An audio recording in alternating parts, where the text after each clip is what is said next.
Bonjour les aigles, je profite encore de la rencontre du mastermind du club 1% ici à Paris pour interviewer David Bresse qui est un ami et qui est un expert de la belle marque. Comme ça, vous pouvez aussi profiter de ses conseils. David a travaillé pendant de très longues années au service de grandes entreprises, de grandes marques et il en a extrait une méthodologie extrêmement intéressante qu'il met désormais au service de toutes les entreprises, de toutes les activités. Et comme c'est aussi un spécialiste des mots, je lui ai demandé pour cette interview de vous donner des clés très pratiques pour que vous puissiez à votre tour transformer les mots en millions. David, que peuvent faire les aigles qui nous regardent pour trouver les mots qui vont allécher le cerveau de leurs clients? Justement, tu viens de donner un élément clé en fait de la réponse, c'est justement de faire des choix qui sont liés à une science ou à la neuroscience, si on veut être un petit peu plus précis, qui est l'art en fait de passer les différentes étapes, de passer les protections naturelles que nous avons dans notre cerveau pour nous permettre en fait d'éviter les pièges, d'éviter les propositions fallacieuses ou des gens qui voudraient profiter de nous. Donc notre cerveau est ainsi fait qu'il est réglé en mode négatif, donc plutôt on va dire majoritairement sur une réponse qui est non. Et le travail justement, c'est de faire en sorte de passer les différents filtres pour obtenir un oui. Pour obtenir un oui. Ce qui veut dire que c'est le cerveau reptilien, le cerveau primitif, qui lui détecte avant tout les menaces. Et donc, a priori, sa réponse est un non, si j'ai bien compris. Absolument. C'est le cerveau reptilien qui est, on va dire, celui qui va essayer de rechercher, c'est-à-dire qu'il n'est pas passif, il recherche les menaces potentielles pour nous en éloigner. Donc, ce qui veut dire que c'est notre premier ennemi, puisque le travers dans lequel on tombe quand on communique, donc quand on utilise les mots, c'est qu'on a tendance à utiliser les mots de l'expert. Les mots de l'expert, ce sont les mots du cortex, c'est-à-dire de la partie du cerveau la plus évoluée, qui nous sert en fait à avoir la conscience réfléchie et qui nous permet en fait de faire de la déduction, du raisonnement, et l'argumentation se situe justement dans le raisonnement. Donc quelque part, quand on s'adresse à quelqu'un qui ne nous connaît pas ou qui ne connaît pas notre offre, on parle une langue étrangère pour son cerveau.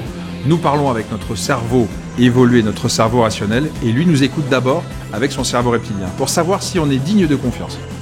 Alors, ça peut donner quoi, par exemple, de transformer une phrase qui a priori est destinée au néocortex? Comment un spécialiste comme toi peut la transformer pour qu'elle s'adresse immédiatement au cerveau reptilien et qu'elle fasse mouche? Alors, il y a plusieurs éléments. Parmi ces éléments, il y a notamment la dimension sensorielle. C'est-à-dire que on va dire qu'un argument a tendance à être quelque chose de conceptuel, d'intangible. Et donc, on va dire une idée, un concept, pour le cerveau des émotions, qui est le meilleur ami de notre cerveau primitif, les sens sont un accès direct à l'émotion. C'est-à-dire que, par exemple, si j'utilise deux mots, je vais prendre un exemple, je vais associer deux mots que vous connaissez, et on va voir quel effet ça produit. D'accord. Si j'associe par exemple le mot banane et le mot vomi, voilà. Ok. Vous voyez donc, le fait d'avoir choisi de rapprocher deux mots fait appel à ton souvenir en fait d'une soirée probablement un petit peu trop arrosée. Non, je bois pas du tout, mais bon, ça te fait quand penser même avoir envie de vomir, ça m'arrive. Voilà, mais en fait, tu vois bien comment ton cerveau a associé en fait ces deux mots au dégoût. Donc ça a créé une émotion directe parce que j'ai en fait fait appel à un souvenir émotionnel ou à une situation que tu connais et que effectivement ça va provoquer cette émotion qui est d'ailleurs même un impact physique parce qu'on a vu ta réaction physique. Non seulement tu as ri, mais tu as fermé les yeux, tu t'es jeté en arrière, donc tu as vraiment réagi de façon totalement incontrôlable. Et ce qui est intéressant, c'est que autant dans les mots tu aurais pu feindre une réaction, autant dans le corps tu n'as pas menti. Effectivement. Tu as exprimé le dégoût. C'est tout à fait lumineux. Un ultime conseil aux personnes qui nous regardent, qui écoutent cette vidéo, pour leur permettre de lever encore leur niveau quand elles choisissent les slogans qui frappent et qui changent à leur tour la réalité de leur business. Alors, ce que j'aurais envie d'ajouter, c'est que quand vous faites ce travail donc, pour chercher les mots qui font des millions, alors cette expression est un petit peu, volontairement un petit peu provocatrice, mais je vous invite à réfléchir en fait à ce que valent, je parle de valeur, donc pas du coût, mais de ce que valent les deux mots par exemple, think different ou les trois mots just do it. Ces mots-là ont fait la fortune de ces marques. Donc vraiment, ces mots ont un impact énorme sur le business de ces marques. Évidemment, ils ne suffisent pas à faire leur business, mais ils sont la petite valeur ajoutée, le petit on va dire, le petit indice qui va provoquer du désir additionnel qui fait une grosse différence à la fin.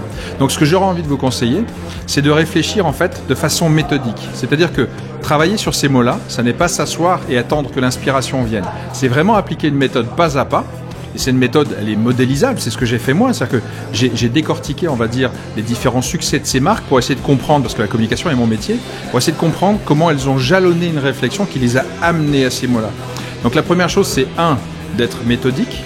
Et dans cette méthode, vous devez vous poser la question de quelles sont les connotations de ces mots. C'est-à-dire que parfois, entre deux mots qui peuvent paraître très très proches, dites-vous, un mot, c'est une valise qui contient d'autres mots.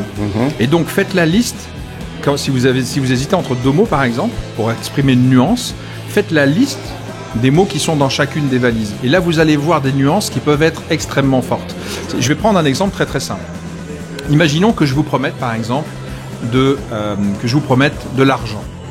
Le mot argent ne va pas résonner pareil que le mot finance. Gagner plus d'argent ne résonne pas pareil que améliorer vos finances. Donc vous voyez ici qu'une nuance sur le mot argent et finance, qui pourtant parlent bien de la même chose, vont nous mettre dans un registre différent. Parce que l'argent peut être associé, on va dire, à l'argent sale. On ne dit pas la finance sale, on dit l'argent sale. Donc dans l'esprit des gens, l'argent est plus sale que la finance. La finance a une dimension technique, une dimension scientifique, une dimension méthodique, stratégique, alors que l'argent, c'est lié à la richesse, lié à la réussite.